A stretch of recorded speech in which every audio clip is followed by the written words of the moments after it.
सरपरस्त इजलास शेखुल हुफ़ाज़ हजरत हाफिज शमी मोहम्मद साहब क़िबला मोहतमिम दारुल उलूम अहले सुन्नत तबलीगुल इस्लाम गढ़वा, सदर इजलास हजरत मौलाना गुलाम नबी खान साहब जी तमज्जुह, नकीब महफिल मुहिब्बे गिरामी हजरत हाफिज व कारी तबीब अहमद साहब क़िबला तबीब गढ़वाई, स्टेज पे तशरीफ फरमा जुमला उलमाए अहले सुन्नत, शोराए अहले सुन्नत, काबिले एहतराम बुजुर्गों और दोस्तों, इफ़्फ़त माँ माओ और बहनों, अस्सलामु अलैकुम व रहमतुल्लाहि व बरकातुहू।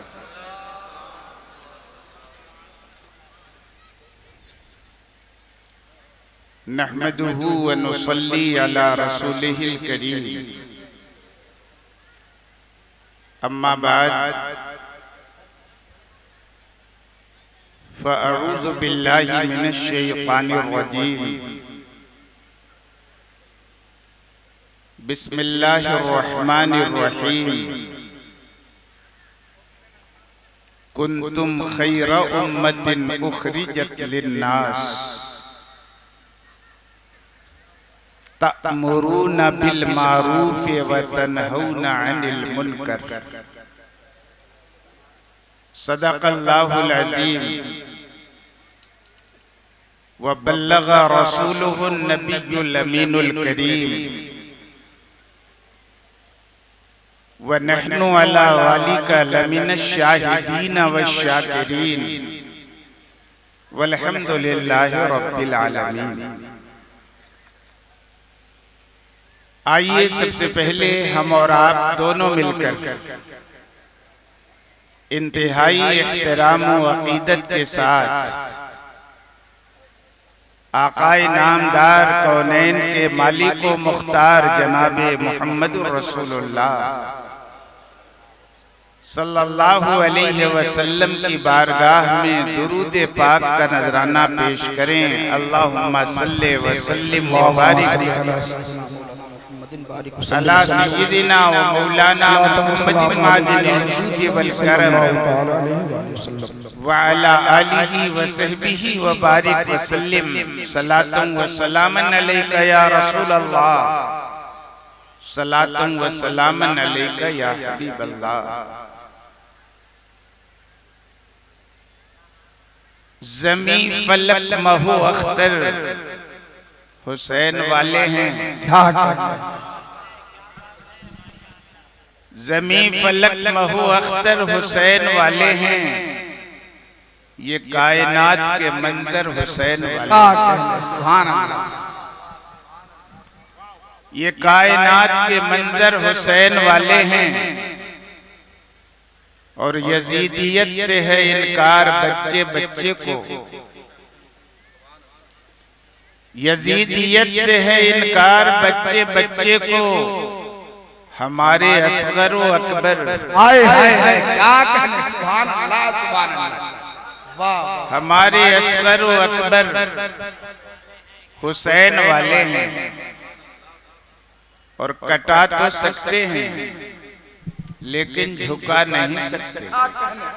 क्या कहने मिश्रा बोल रहा है। सुभान अल्लाह। कटा तो सकते हैं लेकिन झुका नहीं सकते, हमारे जिस्मों पे ये सर हुसैन वाले। नारे तकबीर, नारे रिसालत। वाह वाह। और हवा से कह दो वो आ जाए आंधियां लेकर, हवा से कह दो वो आ जाए आंधियां लेकर, मेरे चिराग के तेवर। अरे वाह हुसैन वाह वाह वाह वाह वाह, क्या कहने, जिंदाबाद। आवाज से कह दो, मेरे चिराग वो आ जाए आंधियां लेकर, आ जाए आंधियां लेकर, मेरे चिराग के तेवर हुसैन वाले हैं। और यजीद वक्त को खातिर में वो नहीं लाते, यजीद वक्त को खातिर में वो नहीं लाते कि सर फरोशी का पैकर हुसैन। वाह वाह वाह वाह, क्या शायरी हुई, जिंदाबाद जिंदाबाद। सर फरोशी का पैकर हुसैन वाले। और तुम अपनी कसरत तादाद पे न इतराओ, तुम अपनी कसरत तादाद पे न इतराओ, सुनो हमारे 72 हुसैन वाले। जिंदाबाद जिंदाबाद, कसम खुदा की, कितना अच्छा काफिया। नारे तकबीर, नारे रिसालत, मुफ्ती मुजाहिद हुसैन साहब किबला, शहीद आजम कॉन्फ्रेंस, सुभान अल्लाह सुभान। सुनो हमारे 72 हुसैन वाले हैं। और जो लोग उठते हैं सच्चाई का आलम लेकर, जो लोग उठते हैं सच्चाई का आलम लेकर, वो कायदीन वो रहबर हुसैन वाले, वो कायदीन वो रहबर, वो कायदीन वो रहबर हुसैन वाले हैं। और वही हैं सच्चे हुसैनी, वही हैं सच्चे गुलाम, वही है सच्चे हुसैनी, वही है सच्चे गुलाम, वही हैं सच्चे हुसैनी, वही हैं सच्चे गुलाम, जो उनकी राह पर चलकर। अरे वाह, क्या कहने, जिंदाबाद, जो उनकी राह पे चलकर हुसैन वाले हैं। वही हैं सच्चे हुसैनी, वही हैं सच्चे गुलाम, जो उनकी राह पे चलकर हुसैन वाले। हमारे ढेर सारे अहबाब तशरीफ फरमा, जो बहुत सारी मुश्किल घड़ियों में हमारे दस्तों बाजू बनकर मंजरे आम पे आए।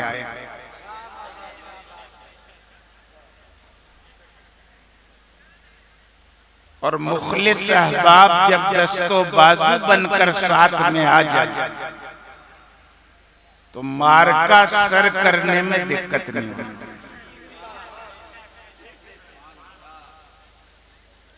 स्टेज पर हाफिज तबीब साहब हैं, कारी मोहम्मद आशिकुर रहमान साहब हैं, हाफिज शब्बीर साहब हैं, हाफिज असलम साहब हैं, जी जी जी जी जी, पूरा स्टेज, मौलाना समीउल्लाह साहब हैं, हाफिज मुबारक। क्या कहने, क्या कहने, सुभान अल्लाह सुभान अल्लाह, वाह वाह वाह वाह वाह, हाफिज जसीम साहब, जी जी जी जी जी, यहाँ लेकर आने वाले मौलाना अकबर साहब है कि नहीं, मौलाना मुख्तार साहब जिंदाबाद जिंदाबाद हैं, पीछे साहब हैं, मौलाना मुख्तार साहब हैं, हाफिज मंसूर साहब हैं, कारी असगर साहब, वाह वाह वाह वाह वाह, सुभान अल्लाह, है ना हाफिज अब्दुल समद। जी जी जी जी, माशाअल्लाह, अल्लाह रब्बुल इज्जत इनको सेहत और सलामती के आमीन साथ शादो आबाद, आमीन आमीन आमीन आमीन। हजरात, गालिबन ये मेरी पहली तकरीर होने जा रही है 1:15 बजे, और लगता है आखिरी तकरीर भी हो जाएगी। लेकिन जलसा इख्तिताम की मंजिल पर तब पहुंचेगा जब आप अपने दोनों मेहमान शोरा को, शहंशाह तरन्नुम हजरत अलहाज दिलकश राजवी साहब को और हजरत याकूब उस्मानी साहब को जी भर कर सुन नहीं लीजिएगा, तब तक जलसा चलता है। तकरीर शुरू में इसलिए कर दी जा रही है कि इस मजमे में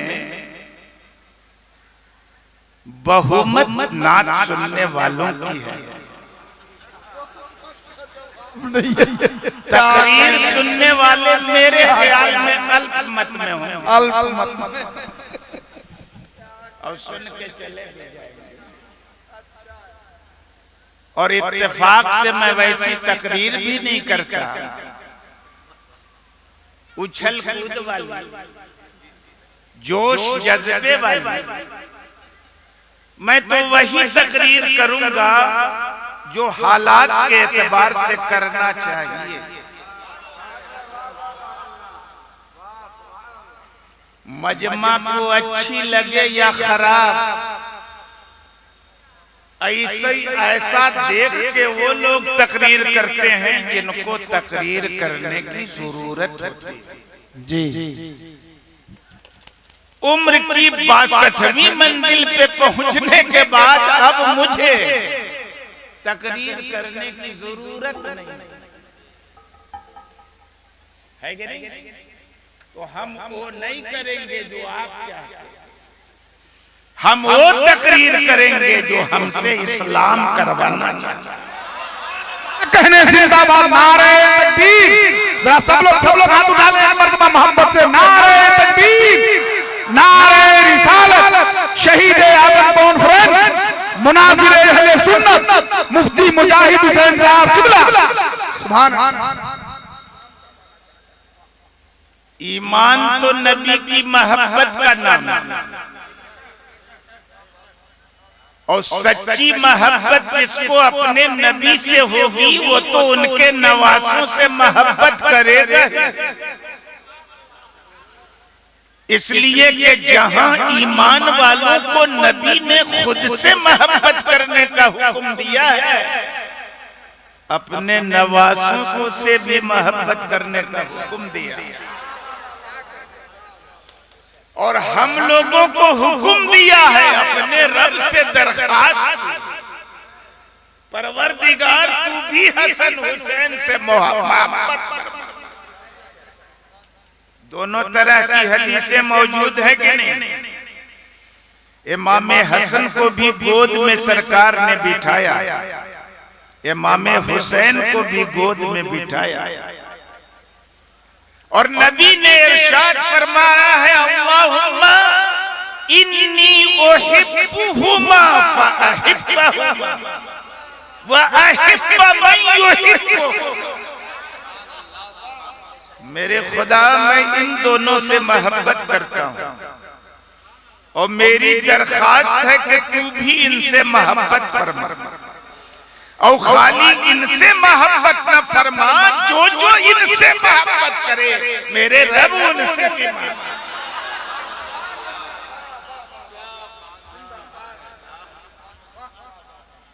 तो नबी की मोहब्बत अगर ईमान की जान है तो उनके नवासों की मोहब्बत उस मोहब्बत की पहचान है।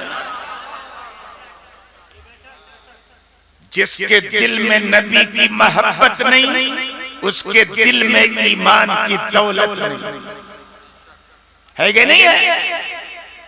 और जिसके दिल में हुसैन की मोहब्बत नहीं, तो समझो कि नबी की मोहब्बत नहीं, और नबी की मोहब्बत नहीं तो ईमान की दौलत नहीं है कि नहीं? लेकिन एक बात याद रखिएगा कि हम लोगों की मोहब्बत में और औरों की मोहब्बत में बहुत अंतर है। एक मौके पे अल्लाह के रसूल ने हजरत अली को संबोधित करके कहा था, अली तुम्हारी मिसाल ईसा जैसी है। अली तुम्हारी मिसाल हजरत ईसा जैसी है।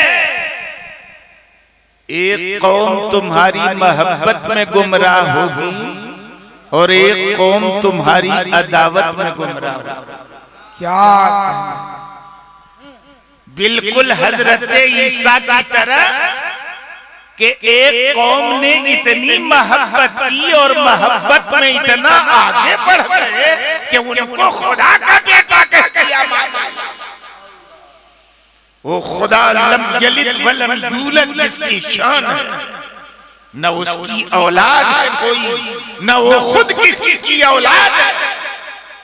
हजरत ईसा से ऐसी मोहब्बत की कि खुदा का बेटा बना, मोहब्बत में गुमराह।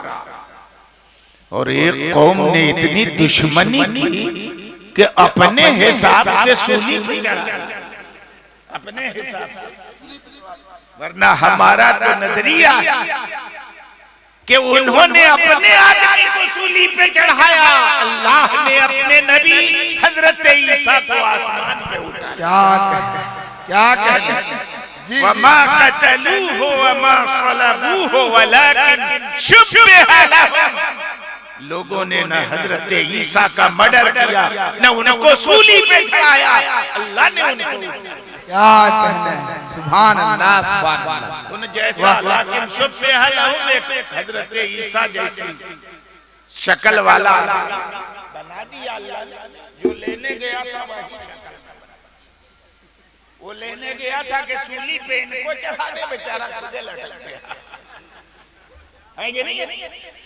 मैं अर्ज करना चाहता हूँ, नबी ने हजरत अली को मुखातब करके कहा, अली तुम्हारी मिसाल हजरत ईसा जैसी, एक कौम तुम्हारी मोहब्बत में गुमराह होगी और एक कौम तुम्हारी अदावत में गुमराह,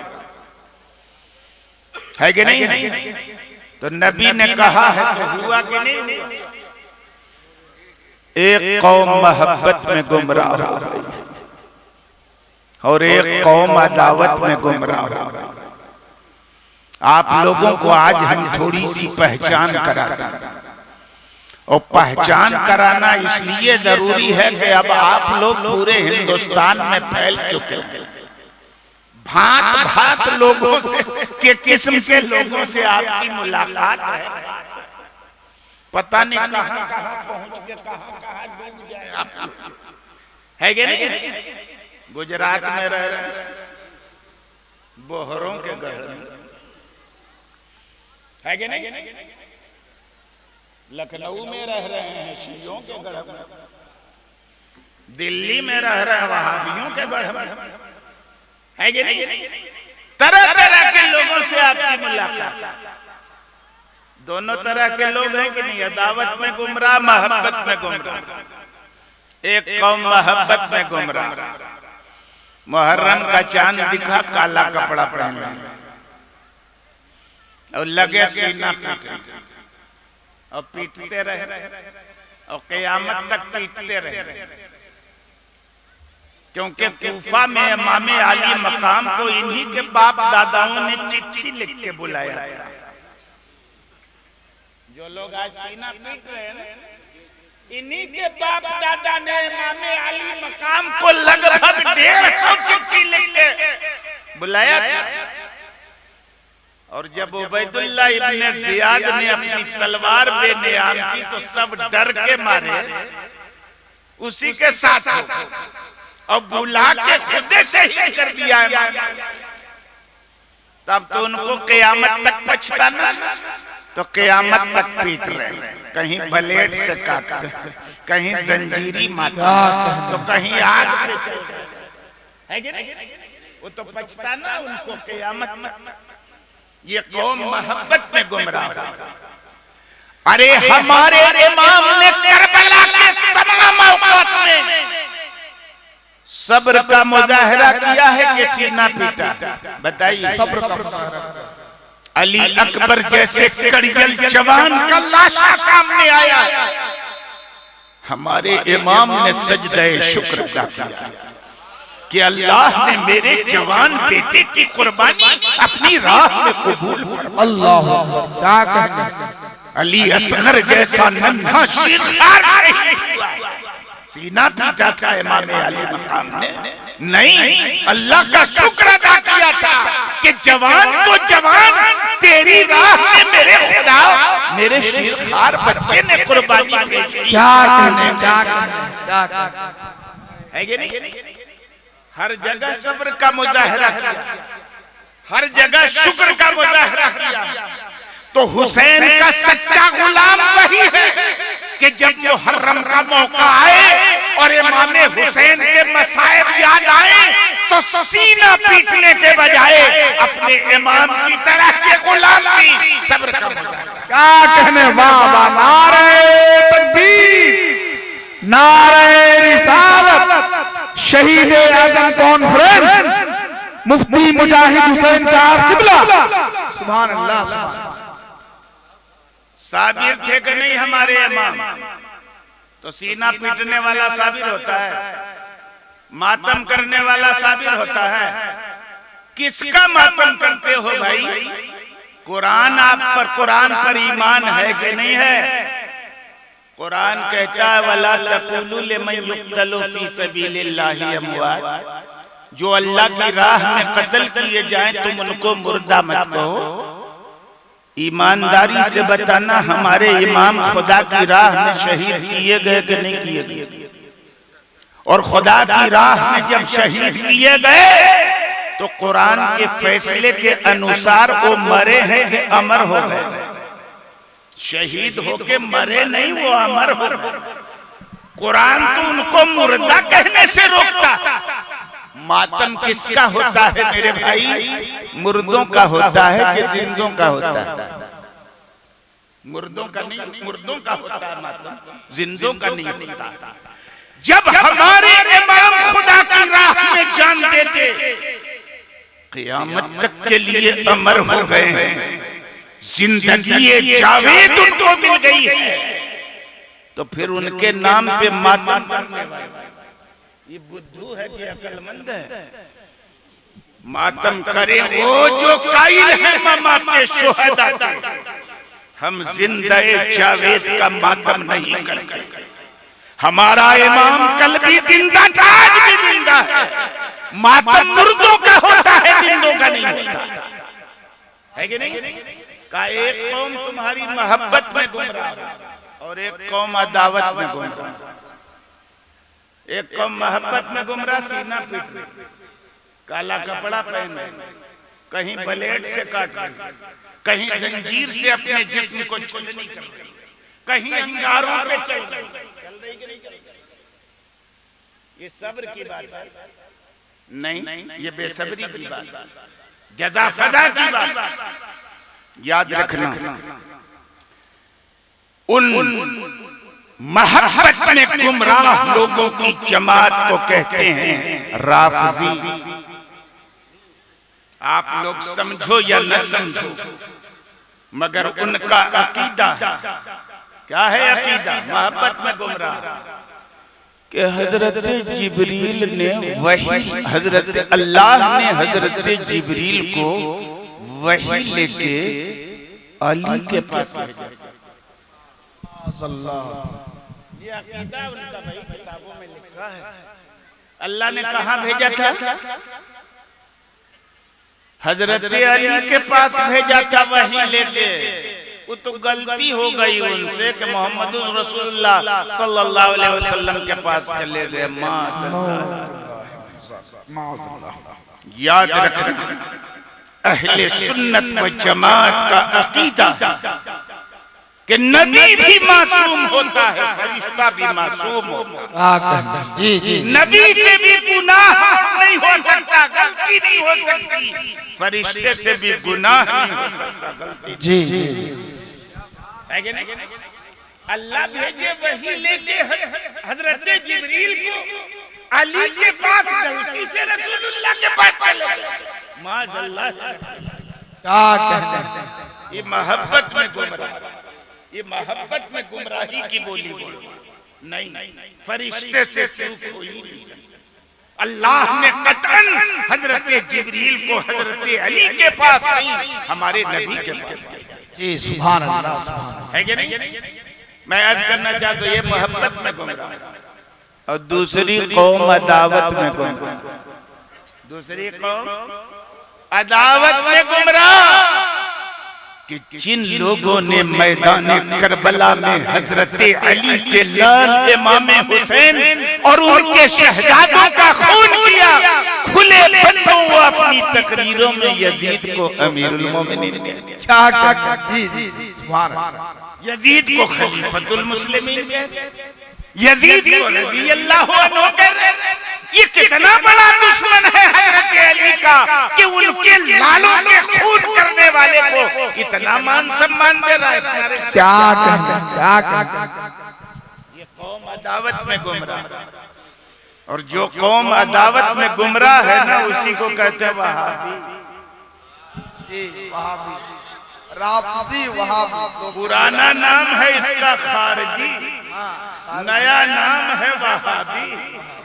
जो कौम मोहब्बत में गुमराह उसको राफिजी कहते हैं, और जो कौम अदावत में गुमराह उसको खारजी कहते हैं, और उसी का नया नाम वहाबी। आप पढ़िए, किताब पढ़िए, पता चल जाएगा कि यजीद को अमीरुल मोमिनीन कहने वाले कौन जमात में, यजीद को रज़ियल्लाहु अन्हु कहने वाले कौन जमात के हैं। इमाम अली मकाम से इतनी दुश्मनी करने वाले कि दुनिया मानती है कि इमाम करबला में दीन की हिफाजत के लिए गए थे। कौन बेईमान कहता है कि वो खिलाफत की लालच में गए थे? पता लगाओ। और क्या पता लगाओगे? अब तो हिंदुस्तान छोड़ के मलेशिया चला गया, आजकल यहाँ है नहीं, आप कहाँ पता लगा? मलेशिया चला गया, वहीं बना ही तड़ी पार। यहाँ आने की निकट भविष्य में कोई संभावना नहीं है। आएगा, पकड़ा जाएगा, है कि नहीं? इंटरनेशनल चैनल चलाने वाला पीस टीवी का डायरेक्टर इन चीफ जाकिर नायक जैसा इंटरनेशनल आदमी काहे तड़ी पार हो गया? इमाम हुसैन की अदावत और दुश्मनी की सजा मिली। जी जी जी, वो रसूल के चहीते हैं। जब तक हमारे इमाम के खिलाफ नहीं बोला था, पीस टीवी बड़े शान से चल रही थी। जहां इमाम हुसैन को छेड़ा कि पूरे हिंदुस्तान में उसको छोड़ दिया। मुसलमान तो मुसलमान, हुकूमत क्या कहने। वाह वाह वाह, नारे तकबीर। जरा मोहब्बत के साथ सभी लोग एक बार हाथों को लहरा ले। नारे रिसालत, शहीद आजम कॉन्फ्रेंस, मसलके आला हजरत, रज़ाए हुसैन नौजवान कमेटी, मुसलमानाने दतवनिया, उलमाए अहले सुन्नत, हजरत अलहाज हाफिज शमीम अहमद साहब किबला, नारे तकबीर, नारे रिसालत। तो नबी ने कहा था एक कौम मोहब्बत में गुमराह होगी, एक अदावत में गुमराह होगी। आप देखें, एक मोहब्बत में गुमराह, एक अदावत में गुमराह, और बीच में अल्हम्दुलिल्लाह हम सुन्नी लोग है कि नहीं? हम लोग तो नबी के खानदान से अदावत करना तो दरकिनार, उसकी कल्पना ख्वाब में भी नहीं कर सकते, है कि नहीं? हम सुन्नियों की ये शान है।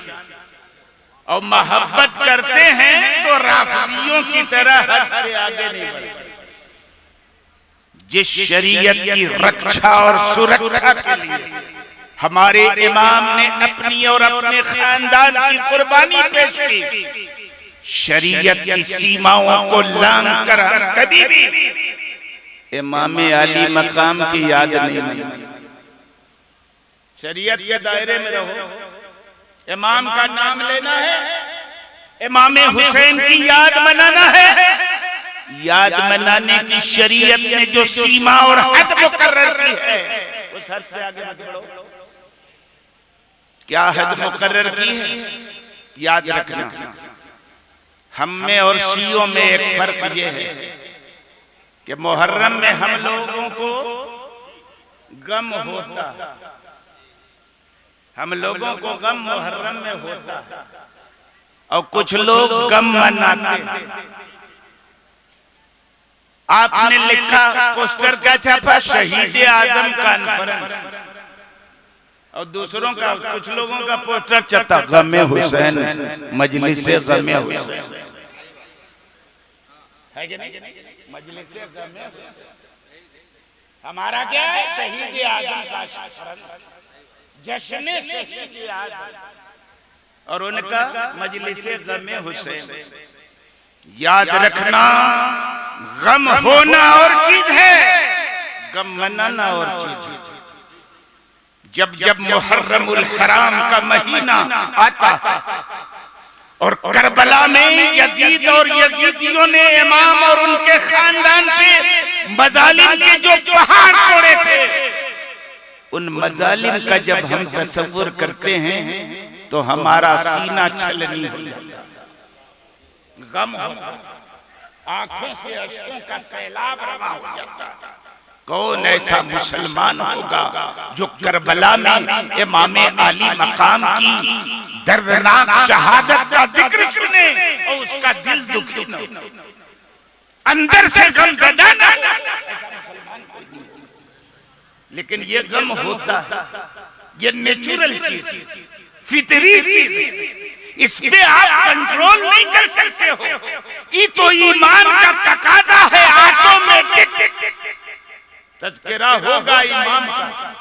आएगा मुहर्रम का महीना तो गम हो ही होता ही, लेकिन गम हो जाना और गम मनाना और गम हो जाना ये फितरी चीज है। इस्लाम दीने फितरत है, फितरत में कोई पाबंदी नहीं लगाता, लेकिन गम मनाना ये इख्तियार की चीज और इख्तियार से गम मनाने की अनुमति हमारे पैगंबर ने किसी को 3 दिन से ज्यादा नहीं दी है। नहीं, हदीस सुनो, अल्लाह के मुकद्दस रसूल जनाबे मोहम्मद रसूलुल्लाह सल्लल्लाहु अलैहि वसल्लम इरशाद फरमाते हैं, ला यजूज़ु लिइम्रअतिन तु'मिनु बिल्लाहि वल यौमिल आखिर अन तुहिद्द अला मय्यत फौका सलासिल लयाल इल्ला अला ज़ौज अर्बअत अशहुरिन व अशरा।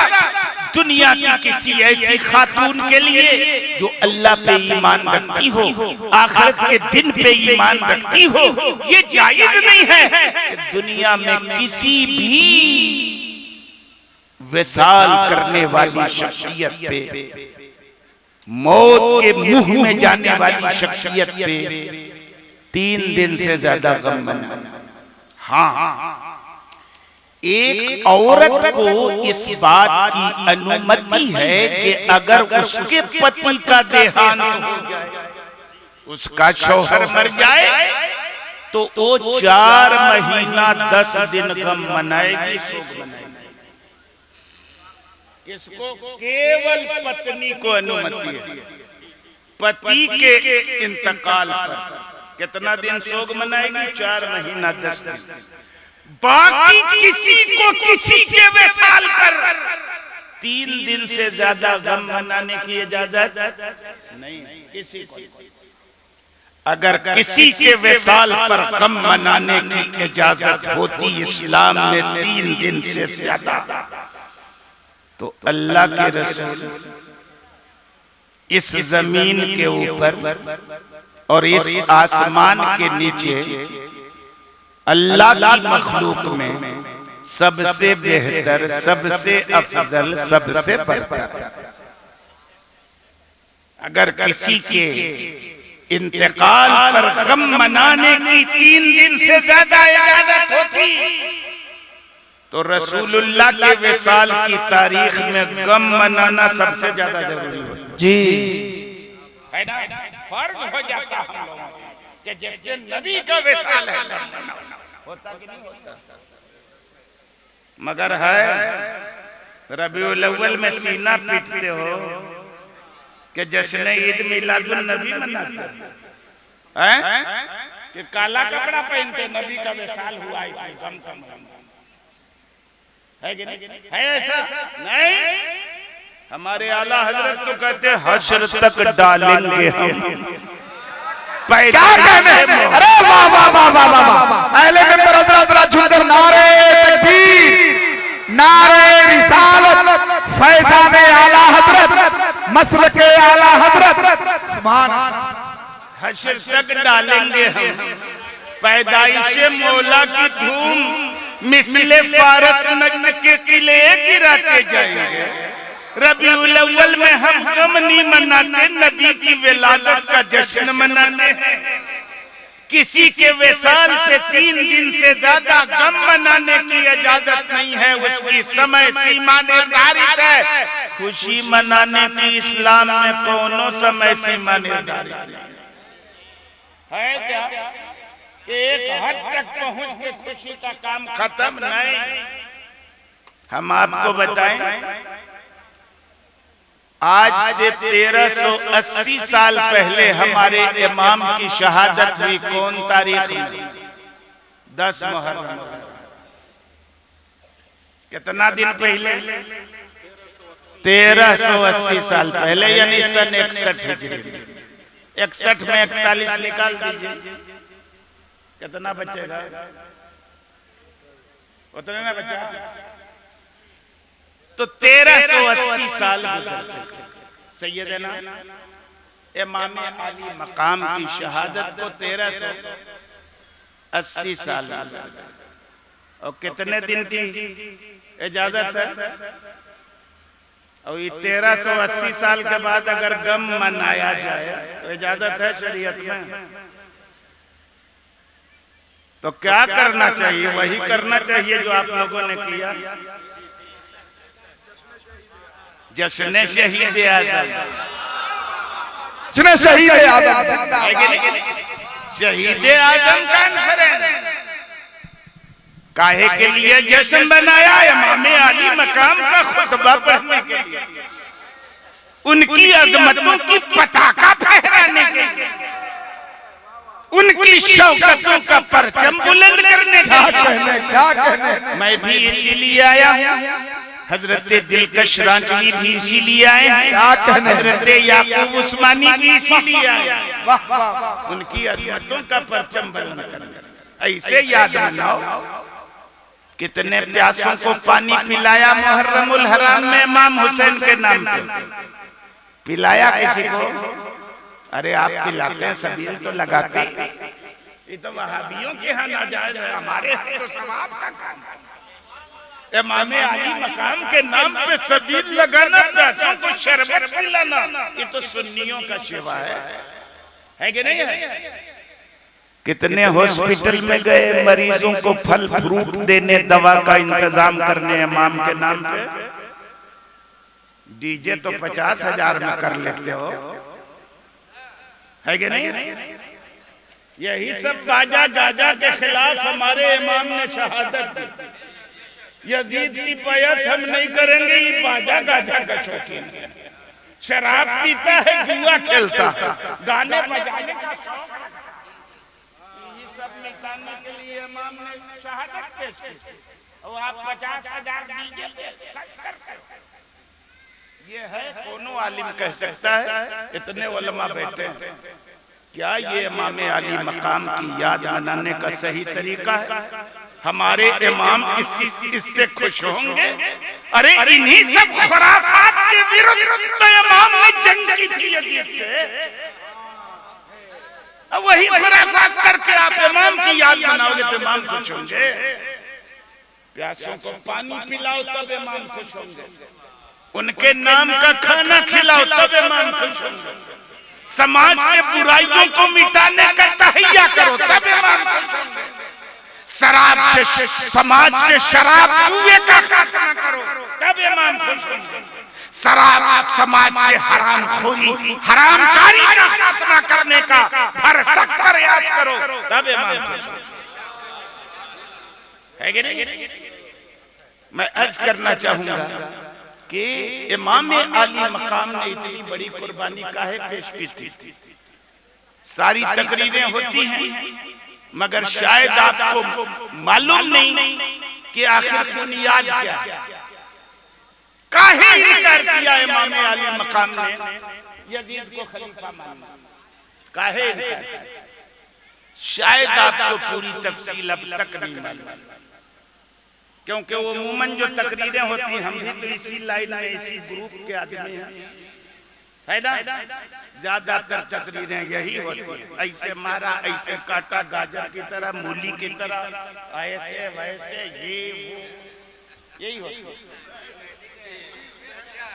बोलिए, यही सब होता है।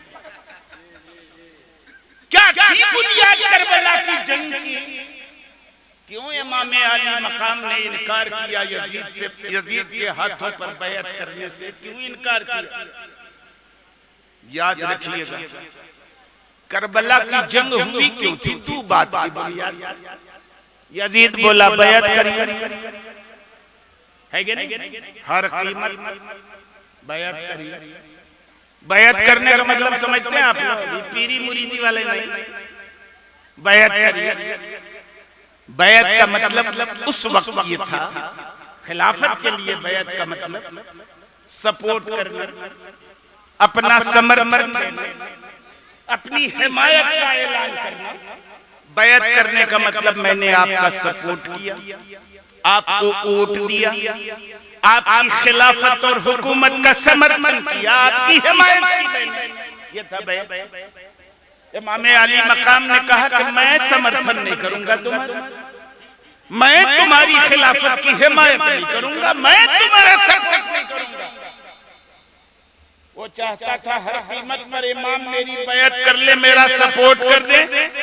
इमाम कहते थे किसी कीमत पर मैं तुम्हारा सपोर्ट नहीं कर सकता। काहे कहते थे? वजह क्या था? इस वजह को समझने के लिए इस्लामी खिलाफत की जो हिस्ट्री और इतिहास संक्षिप्त में इख्तिसार के साथ हम कहिए तो बयान कर दें, नहीं तो नात शरीफ सुनिए, नाते सुनिए, है नहीं? मनकबत सुनिए, है कि नहीं? मैं बयान कर दूं इख्तिसार के साथ कि इस्लामी खिलाफत की शुरुआत कैसे हुई, मुसलमानों ने हर दौर में खलीफा किस तरह की शख्सियत को चुना और किस आधार पर चुना, योग्यता क्या होनी चाहिए खिलाफत की, खलीफा चुनने की, है कि नहीं? ये समझना चाहिए आपको। मैं अर्ज करना चाहूंगा, तफसील में नहीं जाना चाहता, बहुत टाइम लगेगा, लेकिन आप संजीदगी से सुनिएगा मेरी बातों को।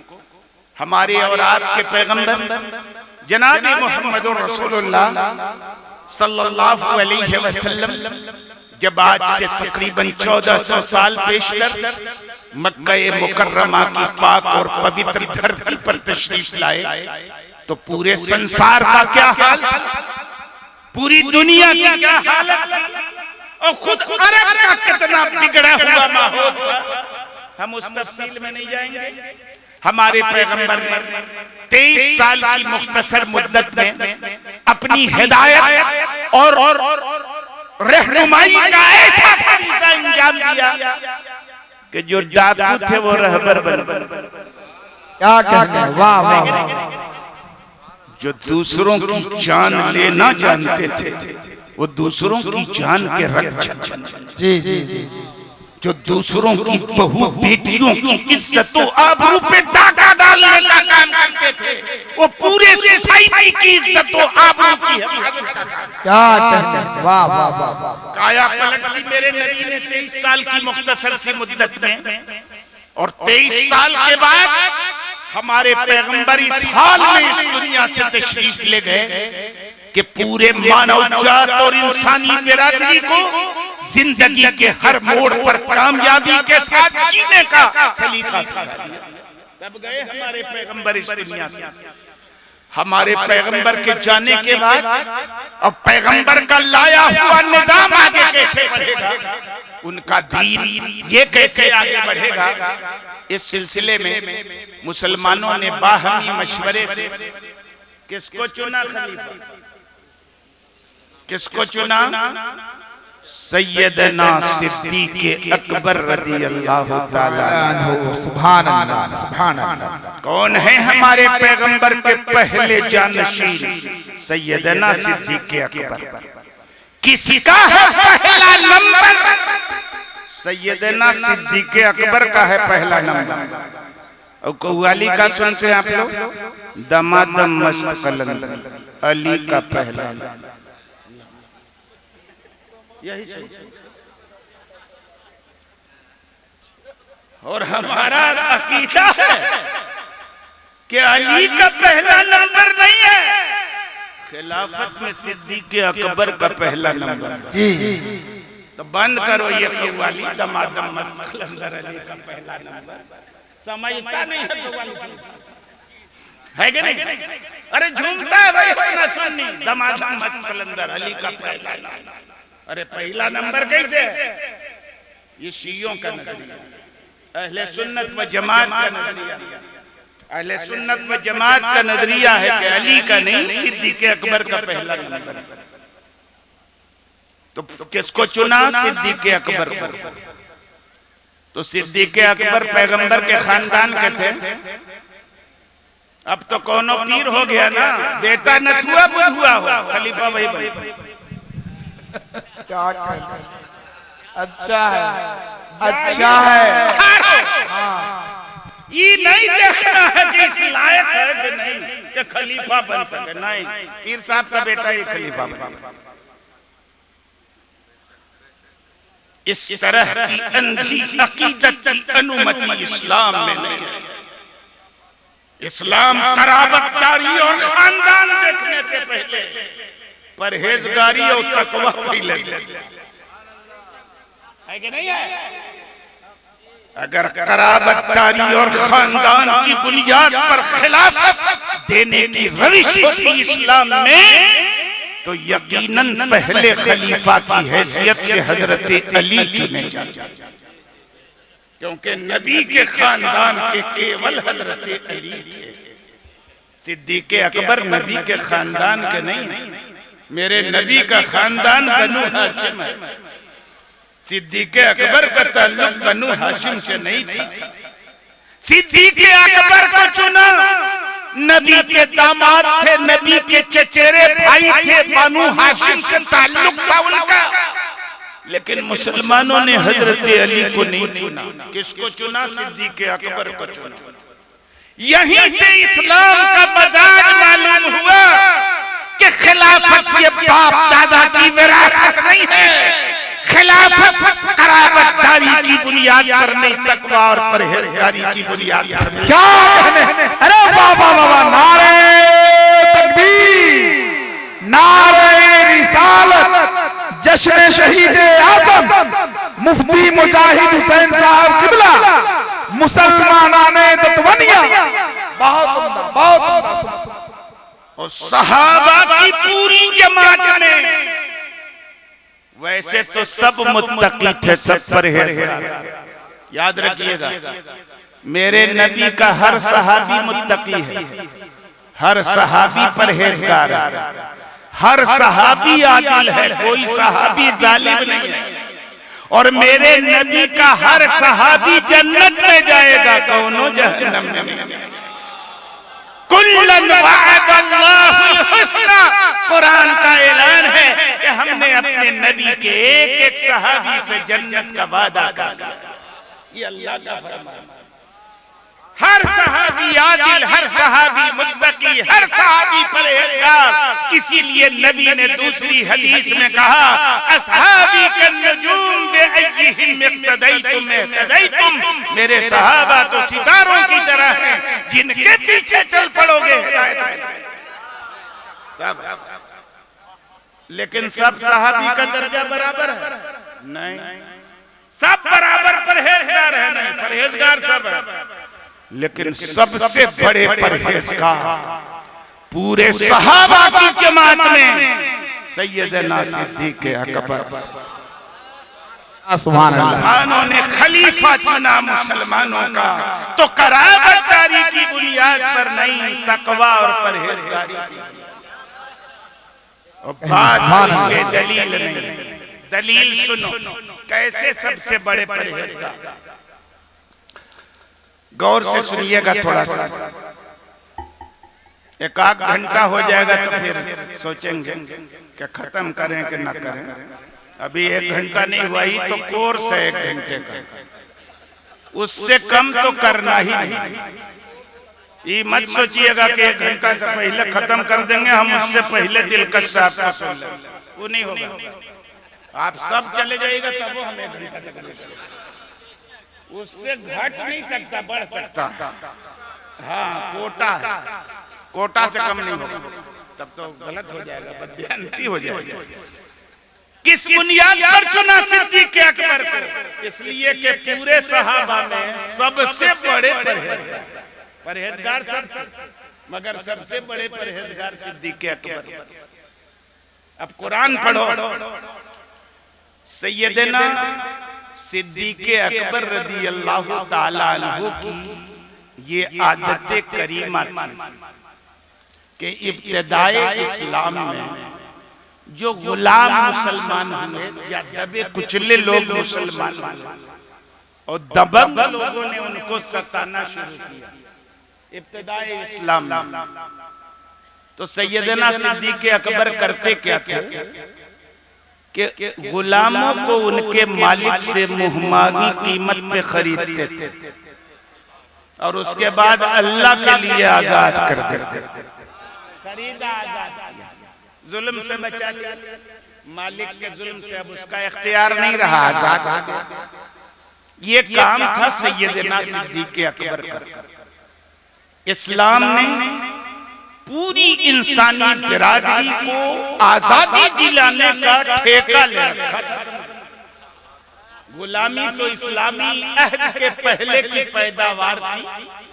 इस्लाम ने आकर इस गुलामी की प्रथा को बढ़ावा नहीं दिया, बल्कि गुलामी की आजादी पर इतना सवाब रखा ना कि सारे गुलाम रफ्ता रफ्ता आजाद होते गए और आज दुनिया में गुलामी नहीं। ये इस्लाम की देन है कि नहीं?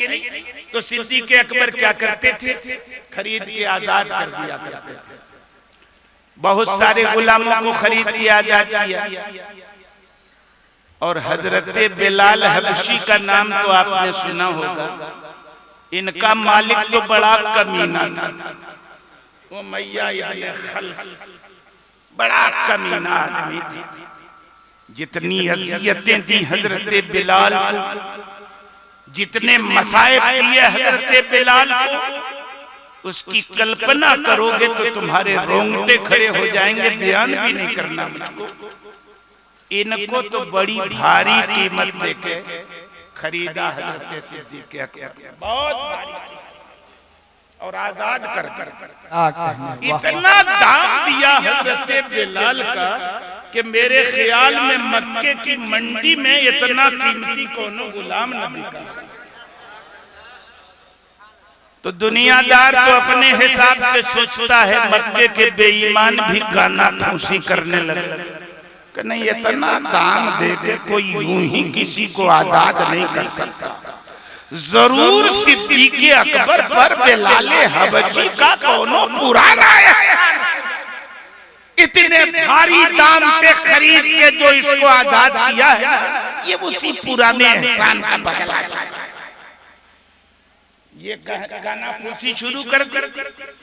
अल्लाह रब्बुल इज्जत ने कुरान की आयत उतार दी, यारे गार सैयदना सिद्दीक़ अकबर की शान।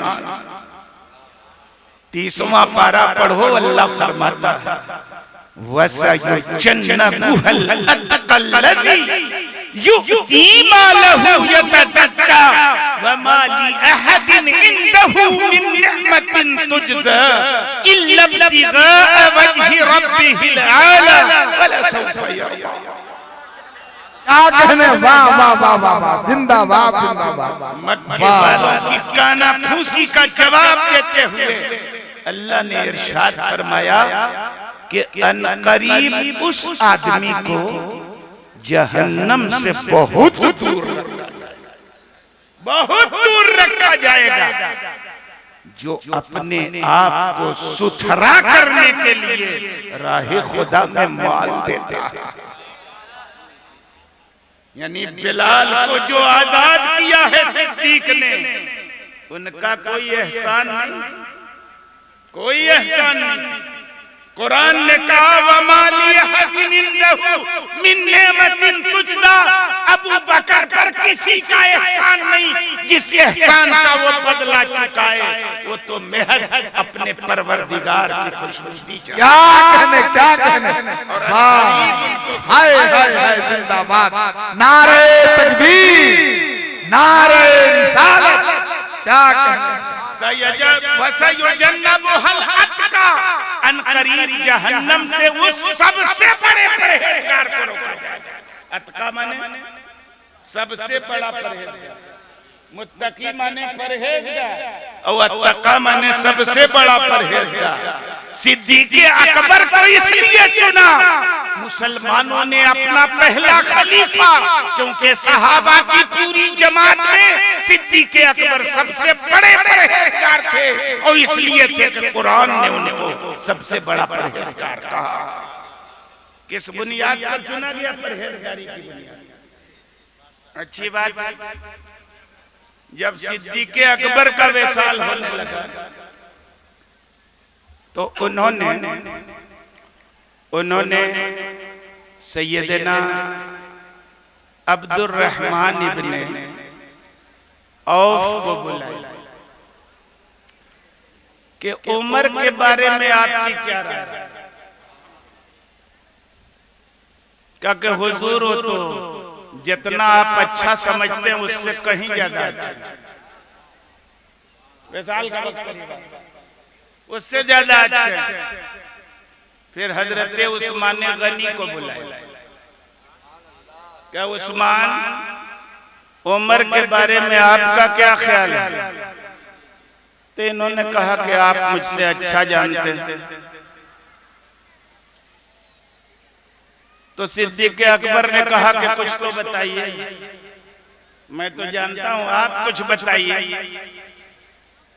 तो उन्होंने कहा कि हुजूर उनका जाहिर, उनका बातिन उनके जाहिर से अच्छा, और सहाबा की पूरी जमात में उनकी बराबरी का कोई। यह हज़रत उस्मान गनी ने मशवरा दिया। एक तीसरे सहाबी रसूल हैं हजरत उसैद इब्ने हुज़ैर, उनसे जब पूछा तो कहा कि हुजूर बहुत अच्छे आदमी, अल्लाह जिससे नाराज उससे उमर नाराज, और अल्लाह जिससे खुश उससे उमर खुश, और उनका बातिन उनके जाहिर से अच्छा। ये सब राय ले रहे थे अपने बाद खलीफा किसको नॉमिनेट करें। सबकी राय मिल गई तो कुछ लोग आए। देखिए कैसे खिलाफत का काम अंजाम पाया है इस्लामी तारीख। और सुने बगौर सुने आप हज़रात। कुछ लोग आए, उन्होंने अपनी राय दी, अच्छे किया। मशवरा इसीलिए होता है कि मुवाफिक मुखालिफ दोनों तरह की राय आए। कुछ लोग आए, ए सिद्दीक़ अकबर, आप नहीं जानते हैं कि फारूक आजम कितना सख्त गिर आदमी है, कितना सख्त मजाज है। उनको अपने बाद अगर खलीफा आप बनाइएगा तो कल अल्लाह के यहाँ क्या जवाब दीजिएगा? ऐसा भी कहा सिद्दीक़ अकबर। तो सिद्दीक़ अकबर ने इरशाद फरमाया कि तुमने तो मुझको एकदम डरा दिया। सही में डरा दिया एकदम। लेकिन सुनो, मैं अल्लाह रब्बुल इज्जत की बारगाह में ये अर्ज करूंगा, ए मेरे खुदा, मैंने तेरे बंदों पे उस आदमी को अपना खलीफा बनाया जो सब में सबसे बेहतर। हाय हाय हाय जिंदाबाद जिंदाबाद। हाय इस बुनियाद पे फारूक आजम बेटा थे सिद्दीक़ अकबर के, बेटा तो मोहम्मद इब्ने अबू बकर थे, अब्दुर्रहमान इब्ने अबू बकर थे। ऐसे ही चलता जैसे आजकल चल रहा है कि बाप मरेगा तो बेटे खलीफा बनेगा। सलाहियत नहीं देखनी है, कराबत देखनी है कि नहीं? बाज मुरीद मारेगा भी कहीं तकरीर करिएगा, है ना? कुछ पीर का मुरीद मारने लगेगा, है कि नहीं? तो हर जगह मत करिएगा। मैं आज करना चाहता, आजकल ये चल रहा मगर सिद्दीक़ अकबर ने, अब्दुर्रहमान इब्ने अबू बकर मामूली आदमी थे, मोहम्मद इब्ने अबू बकर मामूली आदमी थे, सिद्दीक़ अकबर के शहजादे थे, सूझबूझ वाले थे, मुत्तकी थे, परहेजगार थे, बनाया अपने बेटे को खलीफा नहीं। किसको बनाया? सैयदना फारूक आजम को। उनके खानदान के थे नहीं, उनका अलग खानदान था, इनका अलग खानदान था, चुन लिया फारूक आजम को। और आगे बढ़िए, ये खिलाफत की जंग है करबला वाली। खाली ढोल बजा के समझते हैं कि हम इमाम हुसैन की याद का हक मना लिया। अरे हिस्ट्री समझो, इतिहास समझो करबला का। क्यों करबला की जंग हुई? हमारे इमाम ने काहे इनकार किया यजीद की बैअत से? हिस्ट्री समझो इस्लाम की। फारूक आजम को चुन लिया गया। मैं तफसील में नहीं जाना चाहता, मैंने एक एक दो वाकया बयान करें तो बहुत लंबा हो जाएगा। फारूक आजम पर हमला किया गया, शहादत की मौत मिली है फारूक आजम को। जब हमला किया गया तो फारूक आजम के ताल्लुक से लोगों ने देखा कि अब ये जांबर नहीं हो सकेंगे, बिस्तर से उठ नहीं सकेंगे, इनका विशाल हो जाएगा। तो लोगों ने कहा कि हुजूर कोई खलीफा चुन दिया जाए, तीसरा चुन दिया जाए। तो सैयदना फारूक आजम रदी अल्लाह ताला अन्हु के शहजादे हजरत अब्दुल्ला इब्ने उमर, बड़े मुत्तकी, बड़े परहेजगार, नबी की एक एक सुन्नत को खोज खोज के उस पे अमल करने वाले सैयदना अब्दुल्ला इब्ने उमर ऐसे आशिक अल्लाह के रसूल के कि मस्जिद नबवी के जिस मेंबर पे सरकार बैठते थे ना, वहां जाके काहे भाई यहाँ सरकार बैठे तो चूमते थे सैयदना अब्दुल्ला इब्ने उमर, है कि नहीं? और बहुत सारे वाकयात हैं उनके।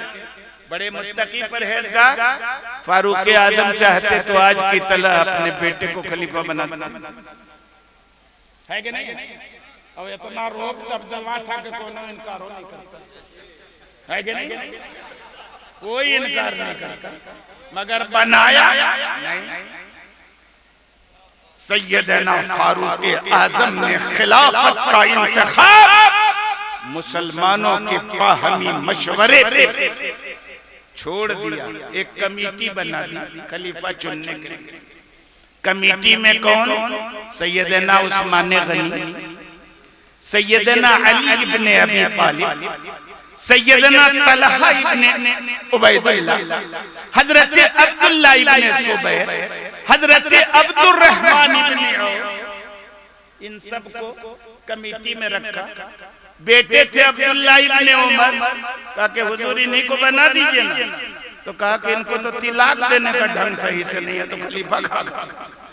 ये उनकी बात थी, ये हमारी औकात नहीं है कि उनके बारे में बोले। सहाबा कुछ गलती भी करते हैं ना तो हम लोगों की हिदायत हो जाती है। अब बात बता ही दे आपको, भाई वाकया है, सुन लीजिए। क्या कहा कि उनको तिलाक देने नहीं आता तो खलीफा का है कि नहीं? यानी मुसलमानों का कायद वो बने जो शरीयत का जानकार भी हो, अमल पहरा भी, है कि नहीं? लेकिन जाहिर है उससे पहले कोई मसला नहीं पेश आया था। इस तरह का कोई मसला नहीं था। आज ना किताब छपी है मसले की, उस जमाने में तो नहीं था। बीवी पीरियड में थी, नापाकी की हालत में तलाक दे दिया, बात बिगड़ी, तलाक दे दिया। आप लोगों की तरह 3 नहीं, 1 काय तलाक अपनी बीवी। नबी को जब इसकी इत्तला मिली डांटा, क्योंकि उस हालत में तलाक देना नाजायज है। मोदी जी को मत बताइएगा, मना उस पर भी बैन लगा देंगे, है कि नहीं? तो उस हालत में भी तलाक दोगे तो नहीं पड़ेगी, क्योंकि एक मजलिस में 3 तलाक को काहे कहा कुछ नहीं होगा। काहे भाई बिदअत हो, तलाक विधि है, अवैध है। तो एमसी की हालत में भी तलाक देना भी इस्लाम में अवैध है। इल्लीगल है, नाजायज है। अगर दे दोगे तो रजत करना वाजिब है कि नहीं? मसला है ना। दे दिया था, पैगंबर ने हुक्म दिया रजत करने का। तो फारूक आजम का ये जुमला भी तारीख में मिलता है कि जिसको तलाक देने का ढंग नहीं उसको खलीफा करना।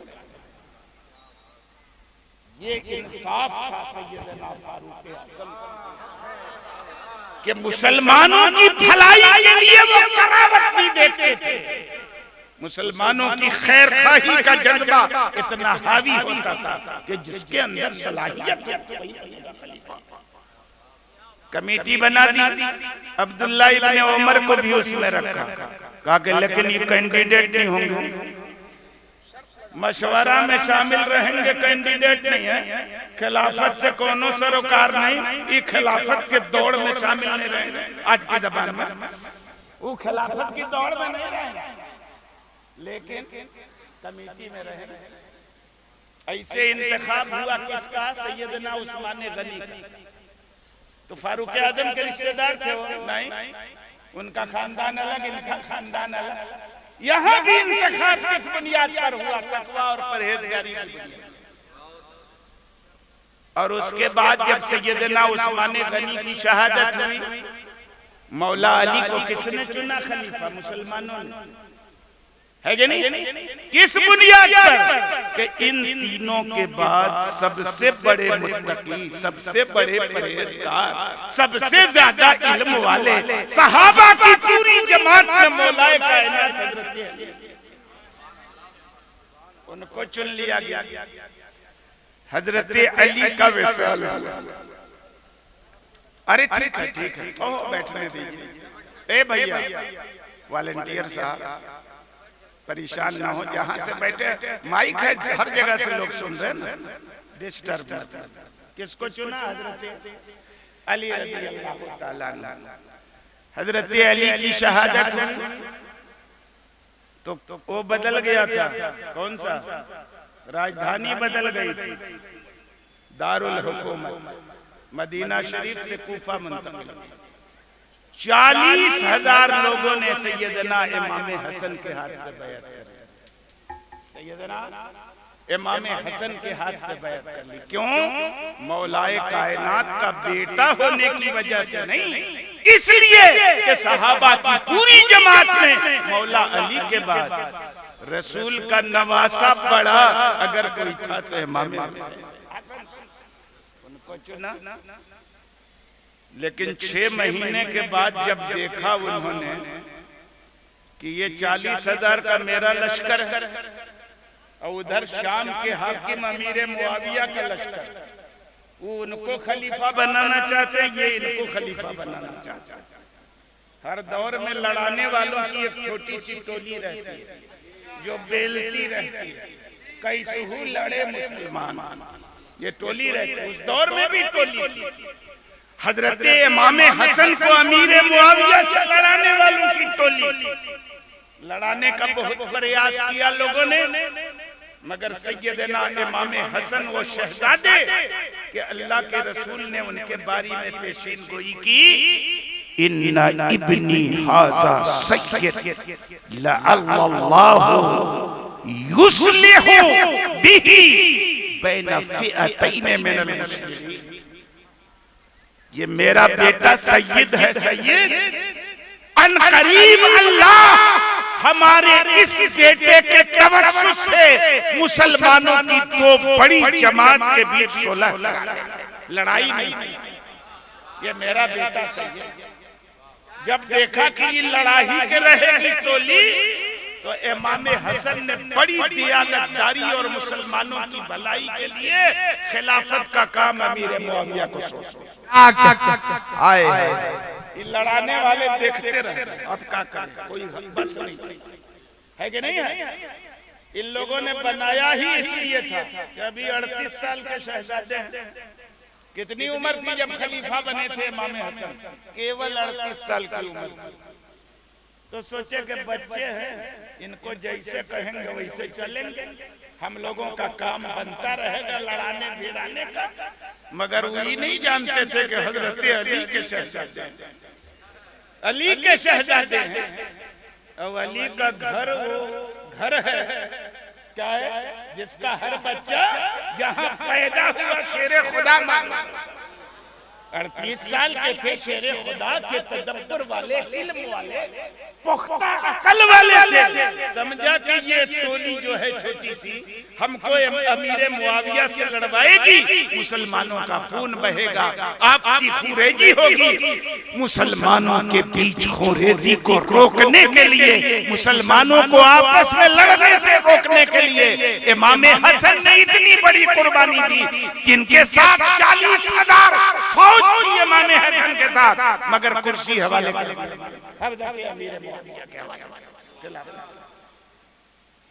और याद रखना मेरे नबी की पेशीन गोई है कि मेरे बाद खिलाफत 30 साल रहेगी। अल खिलाफत बाद 30 सना व बादहा मुल्क व इमाम। खिलाफत मेरे बाद 30 साल तक रहेगी और 30 साल के बाद बादशाहत शुरू हो जाएगी। हजरत इमाम हसन की जो 6 माह खिलाफत है ना, यहीं पर 30 साल पूरा हो जाता है और वहीं से बादशाहत शुरू हो जाती। जो खलीफा होते थे ना, वो दुनिया त्याग देते थे। 24 घंटे का सारा समय मुसलमानों की फलाह बहबूद, उनकी खैर खाही, इस्लामी हुकूमत के दायरे को बढ़ाने में सर्फ करते थे। ये काम होता था खलीफा लोगों का काम होता। मैं अर्ज करना चाहूंगा, जब हुकूमत आई तब क्या होता। आजकल जो हो रहा, मंत्री जी की गाड़ी सबसे लंबी होगी, उनकी बिल्डिंग सबसे ऊंची होगी, उनका पहनावा सबसे अच्छा होगा, है कि नहीं? ये सब हुकूमत की अलामत, ये सारा तामझाम। जब खिलाफत के बाद हुकूमत शुरू हुई ना, तो ये तामझाम भी शुरू हो। मैं अर्ज करना चाहता हूं, हजरत अमीर मुआविया साहबी रसूल है, उनके बारे में गुस्ताखी का एक लफ्ज भी मत बोलना। वो साहबी रसूल है।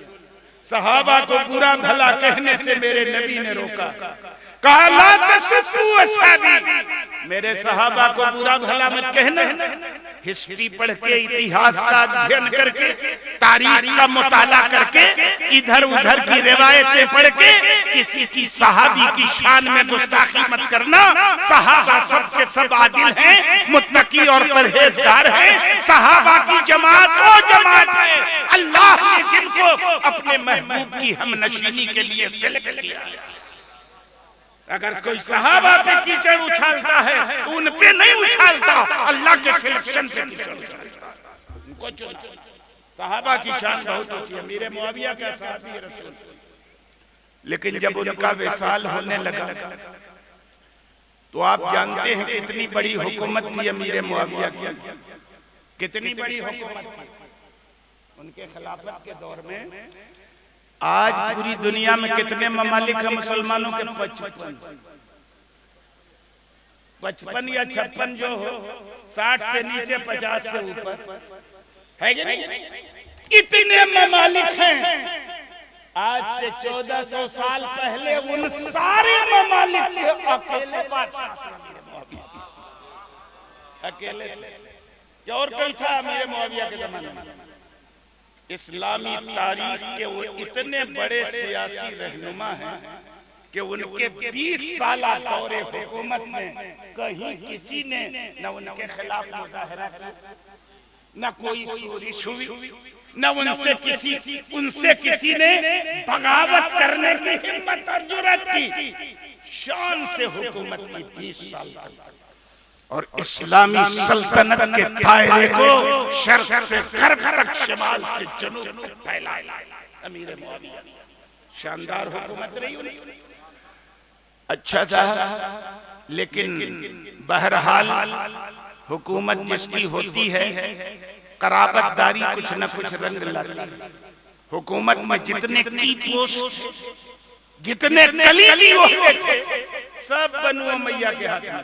पूरे मुल्क में पूरी हुकूमत किनके हाथ में? सब बनु उमैया के हाथ में।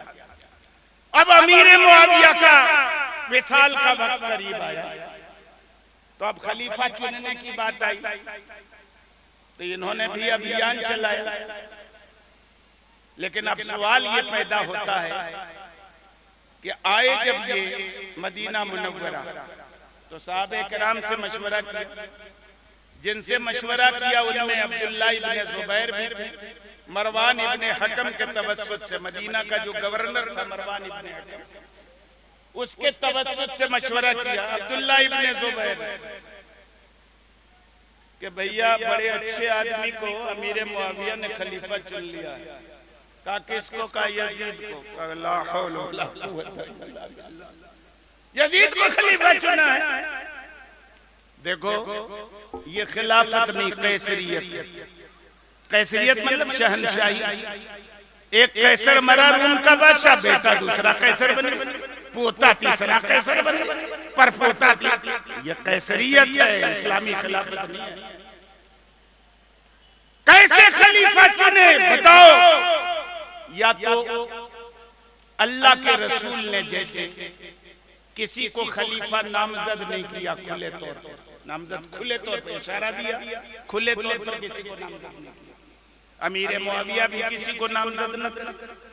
मुसलमान जिसको चाहेंगे अपना खलीफा चुन लेंगे, नंबर 1। नंबर 2, या फिर सिद्दीक़ अकबर जैसा काम करें कि उन्होंने खलीफा चुना तो मगर अपने खानदान में से किसी को नहीं, वो भी दूसरे खानदान का चुन देना, कोई बात नहीं। नंबर 2 या नंबर 3, फारूक आजम ने जैसे खिलाफत खलीफा चुनने के लिए कमेटी बनाती हो, कमेटी बना, ये कहा अब्दुल्ला इब्ने जुबैर रदियल्लाहु ताला अन्हु। ये सब मशवरे थे। अब सैयदना आखिरी बात मैं अर्ज करना चाहूंगा, सैयदना अमीर मुआविया के सामने मसला आया कि करें क्या? रसूलुल्लाह की तरह छोड़ दें किसी को खलीफा, हम मुंतखब न करें, मुसलमान जिसको चाहे चुने, या किसी को नॉमिनेट कर दे, या कमेटी बना दे। वो समझ रहे थे कि हालात अब बहुत बदल चुके हैं। सरकार को पर्दा फरमाए हुए 30 साल का अरसा गुजर चुका है। कितना? 30 साल का अरसा गुजर चुका है। और नबी के पर्दा फरमाने के बाद हालात दिन ब दिन खराब होते जा रहे हैं या अच्छे हो रहे हैं? खराब होते गए। नबी के जमाने से हमारा जमाना जितना दूर होता चला जाएगा, हालात उतने खराब है कि नहीं? 30 साल का अरसा गुजर चुका था और 20 साल का इनका, 30-20 50 साल है कि नहीं? अरे भाई 60 हिजरी में नवे साल हुआ है, सरकार के विसाल फरमाए हुए 40-40 साल का अरसा गुजर चुका, तब अमीर मुआविया का विसाल हुआ। हालात कितने बदल गए। अमीर मुआविया मुसलमानों के कैसे खैर खां। उन्होंने अगर सोचा कि अगर मैं रसूलुल्लाह की तरह यूं ही छोड़ के चला जाऊं तो मुसलमान सिद्दीक़ अकबर की तरह एक को नहीं चुन पाएंगे, नहीं चुन पाएंगे। एक नहीं, एक दर्जन खिलाफत के उम्मीदवार खड़े हो जाएंगे और कोई बैठना नहीं चाहेगा उस इलेक्शन में। सब खड़े, और सब खड़े रहेंगे तो लड़े रहेंगे, है कि नहीं? मुसलमानों में फितना और फसाद, तो वैसे ही छोड़ने का दौर नहीं है जैसे रसूलुल्लाह ने मुसलमानों को छोड़ दिया। और अगर मैं फारूक सिद्दीक़ अकबर की तरह किसी को नॉमिनेट करूं तो 2 सूरतें, या तो अपने बेटे को करूंगा, तो ये सिद्दीक़ के सुन्नत नहीं, उन्होंने अपने बेटे को खलीफा नहीं बनाया। किसको चुनूंगा?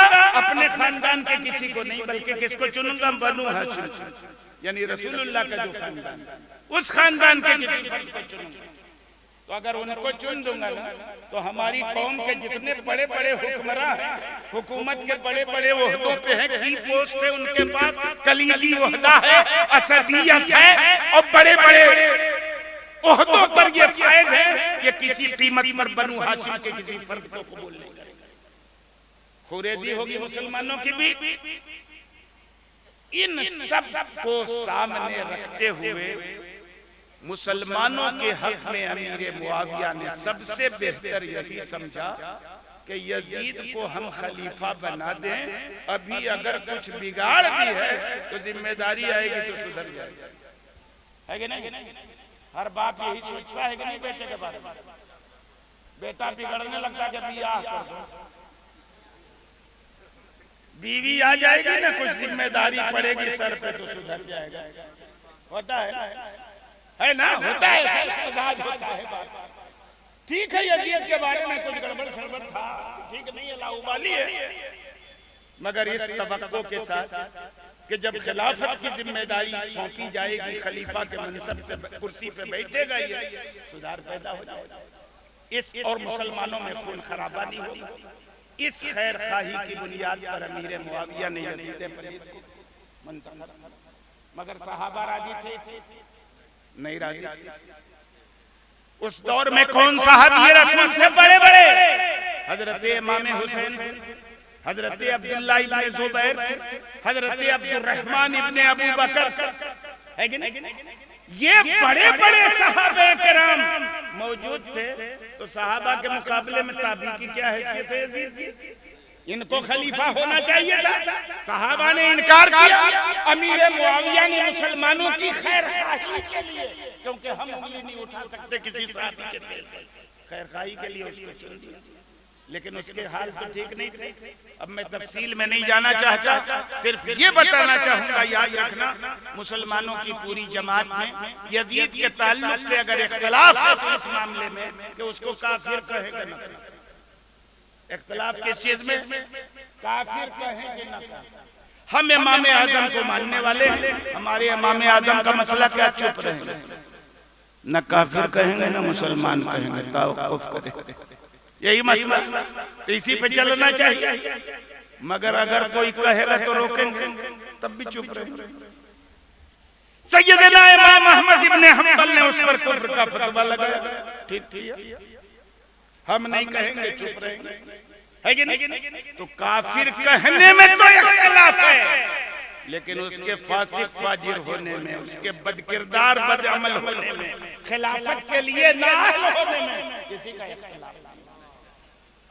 और जब इख्तिलाफ नहीं है तो ऐसे नाअहल को खिलाफत के तख्त से उतार कर किसी अहल को खिलाफत की कुर्सी पे बिठाना इमाम की जिम्मेदारी, और इमाम ने वही जिम्मेदारी निभाई और क़यामत तक के लिए दुनिया वालों को दर्श दिया कि चढ़ देती रहेगी, क्या है, करती रहेगी देश शहादत हुसैन की, आजादी ये हयात का ये सरमदी उसूल कि चढ़ जाए कट के सर तेरा नेज़े के नोक पर, लेकिन तू फासिकों की इताअत न कर, है कि नहीं? ये दर्स दिया हमारे इमाम अली मकाम ने, और सिर्फ इस बुनियाद पर दर्स दिया कि जो फासिक हो, फाजिर हो, बदअमल हो, वो खलीफतुल मुस्लिमीन बनने का लायक नहीं। खलीफा हर दौर में मुसलमानों ने समाज की उसी शख्सियत को चुना है जो समाज में सबसे ज्यादा मुत्तकी हो, सबसे ज्यादा परहेज़गार, है कि नहीं? अब बहुत टाइम हो गया, बातें तो बहुत हैं, लेकिन हम सब कह नहीं सकते। अल्लाह रब्बुल इज्जत हम सब मुसलमानों को इस बात की तौफीक अता फरमाए कि करबला के पीछे खाली करबला की दास्तान नहीं है, करबला का एक पैगाम है। दास्तान खाली मत सुनिए, पैगाम भी सुनिए। वो पैगाम है समाज की बुराइयों का खात्मा। तो आप भी लग जाइए अगर सच्चे हुसैनी हैं। एक शेर मैंने पढ़ा था तकरीर के शुरू में कि वही हैं सच्चे हुसैनी, वही हैं सच्चे गुलाम जो उनकी राह पर चलकर हुसैन वाले। क्या कहने, वाह सुभान अल्लाह। तो खाली उछल उछल के या हुसैन का नारा लगाने से ये सच्ची गुलामी नहीं है। उनकी राह पे चल के थोड़ा दिखाइए, तब न सच्ची गुलामी का सबूत होगा। अल्लाह रब्बुल इज्जत हम तमाम मुसलमानों को इमाम आली मकाम से मोहब्बत करने की, उनका जश्न मनाने की और उनके नक्शे कदम पर चलते हुए समाज से हर बुराइयों को मिटाने के लिए हत्तल इम्कान प्रयास करने की तौफीक अता फरमाए। आमीन। व आखिरु दावाना अनिल हम्दुलिल्लाह।